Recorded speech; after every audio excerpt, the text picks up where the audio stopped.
मंडळी, आज जुना आणि पारंपरिक शितोळीनगर नेपळकरांचं महाराष्ट्र केसरीचं मैदान मित्रांनो संपन्न होत आहे.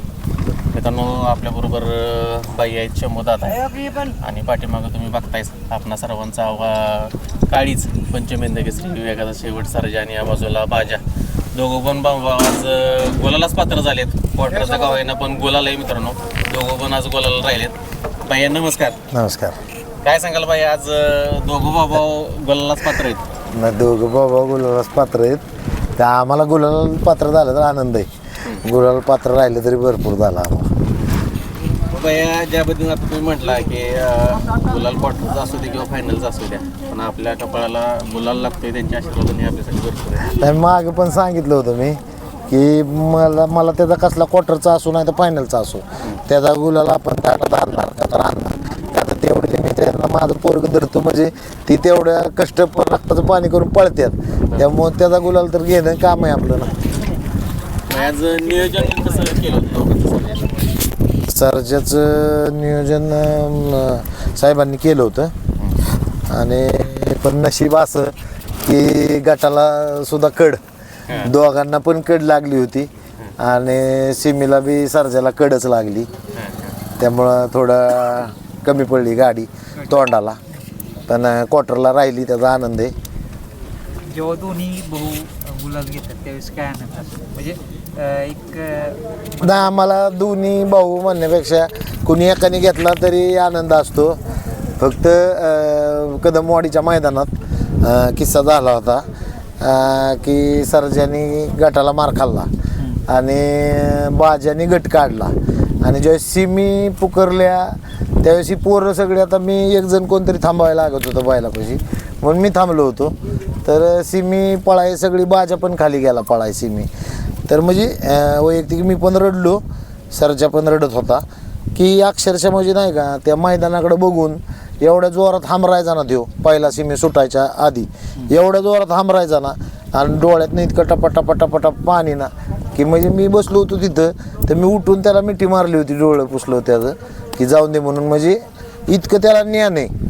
त्यामुळं सर्जा जरी नाही राहिला, दोघं असली ना मैदानला, तर दोघातला एक राहिला तरी आम्हाला समाधान असतं, असं काय नाही. त्याला पण सर्जाला पण परवा वाईट वाटत होतं की बाबा लय मी पहिल्यांदाच बैल हांबरताना मैदानात बघितला होता आणि मैदानाकडे बघून लय जोरात हांबरायचा आणि लय डोळ्यातनं पाणी बी येत होतं त्याच्या. म्हणजे मला रडाय आलं त्यावेळेस तिथं, आणि त्यावेळेस कोणच नव्हतं तिथं, कारण सिमीला सगळी खाली गेल्यामुळे नुसत्या गाड्याच होत्या तिथं, त्यामुळे सर्जन मीच होतो. तुमचं आणि सर्जाचं नातं सगळ्या महाराष्ट्राला माहिती आहे की जीवापेक्षा जास्त तुम्ही सर्जाची काळजी घेता आणि बाजाची सुद्धा तेवढीच काळजी घेता. काय सांगा? नाही हो का, आपल्याला देवाने दिलेल्या त्या दोन म्हणजे दैवी देणग्याच आहेत, मग त्यांना जपणं हे आपलं काम आहे. जर आपण त्यांना दिलं, त्यांच्यावर मस्ती केली किंवा त्यांना नीट बघितलं नाही, आज त्यांच्यामुळं आपण आहे, आपल्यामुळं ती नाही, त्यामुळे त्यांना बघणं तर आपलं प्रथम कर्तव्यच राहणार 100%. शंभू भाऊंनी टॅटू काढलेला आहे आणि त्यांच्या हृदयाशीच आहे सर्जा म्हणावं लागेल. काय सांगाल? नाही, तो म्हणजे कसं आहे, आपल्या काळजातच आहे काय. मी दोघं पण त्यांचं म्हणजे उपकार कधी विसरू शकत नाही आयुष्यात. म्हणजे त्यांनी बाजा असेल किंवा बाजा म्हणजे लक्ष्मीची आहे आपली ती, त्याच्यामुळे आपल्या दावणीला गुलाल लागला. म्हणजे त्यांना आम्हाला कधी आजपर्यंत नाराज केलं नाही. आज 2 महिन्यानंतर पण कधी मोठ्याच्या मैदानाला काढला, अक्षरशः म्हणजे असं अर्धा किलोमीटर पण चालवला नाही त्याला. 2 महिन्याने पण काढून तो अख्खा आमचं सेमी, म्हणजे एक पण गाडी त्यात हलकी नव्हती, त्यात क्वार्टर राहिला, आज पण क्वार्टर राहिला, आज पण थोडी त्याला 7 कमी पडली. जर 7 ज्या दिवशी त्याला बैल पुरण त्या दिवशी कुठल्या पण गाडीचं काम लावणार. कुठेतरी सर्जाचं आणि तुमचं जर नातं बघितलं तर भावाचं नातं म्हणजे एकमेकाच्या गळ्यात पडणं असू दे की एवढा लळा लागतो, एवढं प्रेम दावणीवरती वगैरे झालं असतं. काय सांगाल? नाही, त्याला जीव आपण तेवढा लावला, कारण की कंटिन्यू गोट्यावर असतो मी त्या का त्यापाशी सगळं त्या गोष्टी करायला, त्यामुळं त्याला माया लावली मी तेवढी, त्यामुळे ते पण मला जीव लावतो. भैया, सर्जा पळतोय पण प्रत्येक मैदानात आपण बघत आल्याने आम्ही पण बघितलंय की बाजाकडे बघितलं की नाही की ते ईर्ष्यानं पळणार हत्यार म्हणतात ना, त्या पद्धतीने त्याचं काम आहे, त्याचा वेगळाच विषय असतो. त्याची काय गॅरंटी नसती, ते पळला म्हणजे काय मग कुठली गाडी मारल हे सांगू शकत नाही. आम्ही सुद्धा इतका पळतो, त्याला पहिल्यापासून स्पीड आहे, पण थोडंसं सर्जाचं नियोजन असल्यामुळं थोडंसं बाजाचं नियोजन होत नव्हतं, आपल्याकडे जुळत नव्हतं, म्हणून आम्ही पण सारखा काढत नव्हतो.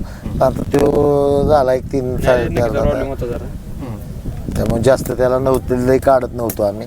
आता थोडंसं लक्ष त्याच्याकडे बी देतो थोडं. सर्जेचं नियोजन कसं बघताय आता, म्हणजे किती मैदानात काढताय, पैरे वगैरे कशा पद्धतीने? नाही सर्जेचं नियोजन आहे की ते 4-5 दिवसांनी असतंच.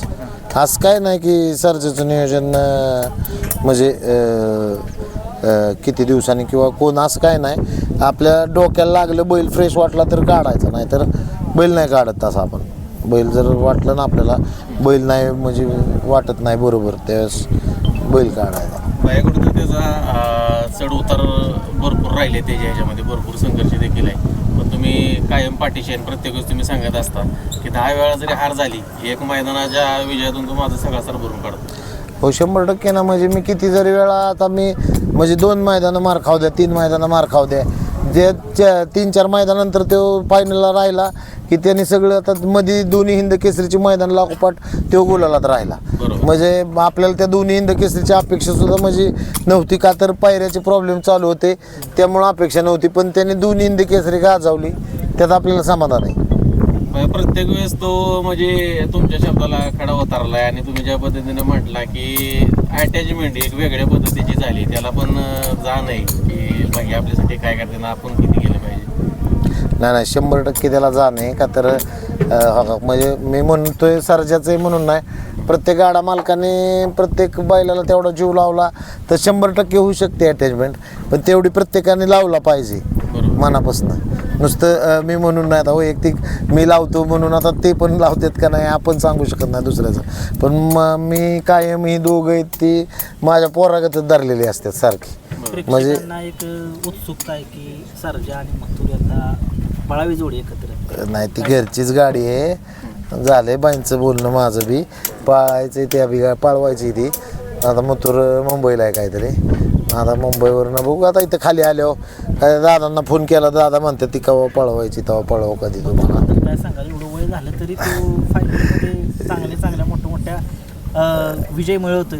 नाही मी मागं बी सांगितलं ना की म्हणजे काय दादा माणूस एक चांगलं व्यक्तिमत्व आहे आणि दादांना ते बैल एक मी म्हणेन वैयक्तिक की त्या बैलाच्या अंगात काहीतरी दैवशक्ती असं ती दादांना लाभलंय ती दादांकडं. आणि ती बैल म्हणजे वैयक्तिक मला सुद्धा त्याचं आश्चर्य वाटतं की एवढे वय होऊन तेवढे मसल, एवढं फिटनेस आणि एवढा पळ त्याचा बैलाचा कंटिन्यू आहे अजून आहे असं.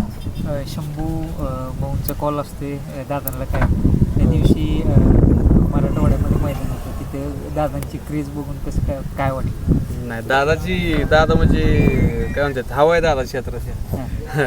दादा इतकी फॅन फॉलोईंग क्षेत्राच्या कोणालाच नाही, म्हणजे मी बघतोय असं. जेवढी म्हणजे दादाचं जी माणसांना वेळ आहे की जी फॅन फॉलोईंग क्रेज आहे ती कुणालाच नाही. म्हणजे त्यांचा स्वभाव बी तसा आहे म्हणजे नाही का काय म्हणजे दादांचा बी स्वभाव असा आहे की कधी शंभूने फोन करू द्या, मी फोन करू द्या, आपण म्हणजे असं म्हणलं ना की मला मथुर पाहिजे तर ती डायरेक्ट गोट्यावर असतो. म्हणजे माझ्याकडं राहायला द्या 1-4 दिवस किंवा 8 दिवस तरी देतो. ते आपल्यावर ते विश्वास टाकतात ना, सगळ्यात महत्त्वाची ती गोष्ट आहे. आज ज्या बैलामुळं त्यांचंही सगळं फॅन फॉलोअर्स किंवा ओळख आहे, तो बैल आपल्याला एका शब्दावर घरी राहायला येतो आपल्याकडे इकडं आलं कधी फोन करू द्या. म्हणजे आपण म्हणजे सर्जा मथुर परत बाजे आम्ही वेगळं धरत नाही कधी. मथुर पण आमचाच आहे. त्यामुळं काय दादांचं आमचं नातं थोडंसं म्हणजे रक्ताच्या पलीकडलं आहे थोडं. त्यामुळं काय आम्ही कधी बी दादांना माझ्यापेक्षा जास्त शंभूचेच फोन असतात. त्यामुळं ती त्यांचं नातं रक्ताच्या पलीकडचं नातं झालं आहे. त्यामुळं मी बी प्रेक्षकांची एक खूप इच्छा होती की अजून सुद्धा एक कमेंट्समध्ये असते की सर्जाला तुम्ही डाव्या साईडनं का जास्त पळवत नाही, कारण की मेन खांदी सर्जाची डावी. नाही आता कसं आहे, आता तो 2 खांदी पिस्तूल होता बरोबर, पण आता चिट्टी उलटी लागली त्याला कोण काय करणार आहे. मग त्याला नाईलाज असतो उजवी. बरं आपण म्हणलं सेमीला डावीनं टाकू तर सेमीला 30 तास लागलं. मग काय करणार आपण. म्हणजे परिस्थिती पुढं माणूस हातबल असतो कुठलं पण. म्हणजे कमेंटमध्ये सांगतात ती सगळं मला कळतंय, पण शेवट जशी परिस्थिती तसं राहावं लागणार. मग मला वाटतं की मग माझा 4 नंबर तास असतं तर तेव्हाच खांदपलटी केलं असतं. आणि गटाला सुद्धा जरी तासमधलं असतं तरी उजवीनं तेवढं डावीनं टाकलाच असता की. पण त्याला जशी परिस्थिती तसं राहावं लागणार, त्याला पर्याय नाही. कंडिशन आहे ती ऍक्सेप्ट केली पाहिजे. हां त्याला पर्याय नाही. आता काल बाजाची रात्री लॉट निघले त्यावेळेस बाजाची 1 नंबर आणि 2 नंबर 2 चिठ्ठ्या, सर्जाच्या 5 नंबर आणि 6 नंबर 2 चिठ्ठ्या, म्हणजे दोघाला 2 कड आणि ती बी उलट्या कडी लागल्या. म्हणजे ज्या कडी यायला नाही पाहिजे तशा उलट्या गाड्या लागल्या. पण आज नशीब आपलं की बाजानं आम्ही आज पहिल्यांदा बाजा आम्ही पहिल्या फेऱ्याला डावीनं घातला आहे पहिल्यांदा. हां म्हणजे जसं आमच्याकडे आहे ना ते पहिला फेरा उजवीनं पडल्यावर परत आम्ही डावीनं घालतो, अडचण नाही. पण आज डायरेक्ट पहिल्यांदा डावीनं घातला आहे बैल. मग आता जशी परिस्थिती आता शेवट जे नियम आहेत संघटनेने घातलेले 2 पावत्याचे, जी पावती लागली त्याला पर्याय नाही ना आपल्यापाशी. बाई आता ज्या पद्धतीनं म्हणतो की एक नंदी एखाद्या मालकाच्या आयुष्यामध्ये किती बदल घडवू शकते आणि तुम्ही ते सांगून आलाय. सर्जा तुमच्या आयुष्यात आल्यापासून किती बदल झाला आहे? मी तुम्हाला 100% खरं सांगू का की सर्जा जसा माझ्या आयुष्यात आला ना तर भैया पवारचं खरोखरच आयुष्य बदललं आहे आणि तो खरोखरच आनंदाचं आणि चांगलं आयुष्य जगतोय. त्यात मला सगळ्यात मोठा आनंद आहे.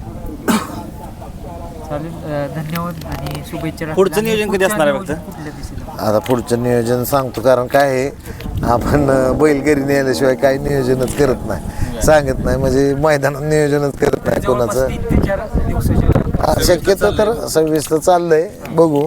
पण ते आम्ही त्याची मनस्थिती बघूनच डोकं लावतो. जर त्याची मनस्थिती चांगली असेल ना तर मग आपण 100% पाळणार. पण त्याची मनस्थिती आता बाजा नाही लोक, आता बाजा 30ला एका दिवसाला 30 तारखेला जो आहे. म्हणजे कुठेतरी दोघं मैदानात आले की जरा थोडंसं नाही काय विषय त्याला आपण लय निवांत काढतो. पण आज आता त्या दिवशी 20ला पळून म्हणजे आम्हाला एका गोष्टीचं समाधान आहे, तो 20ला क्वार्टरला राहू द्या नाही तर कशाला राहू द्या. आपल्याला एका गोष्टीचं समाधान आहे की ते टॉपच्या सीमेत पळला, त्यात क्वार्टरला राहिला.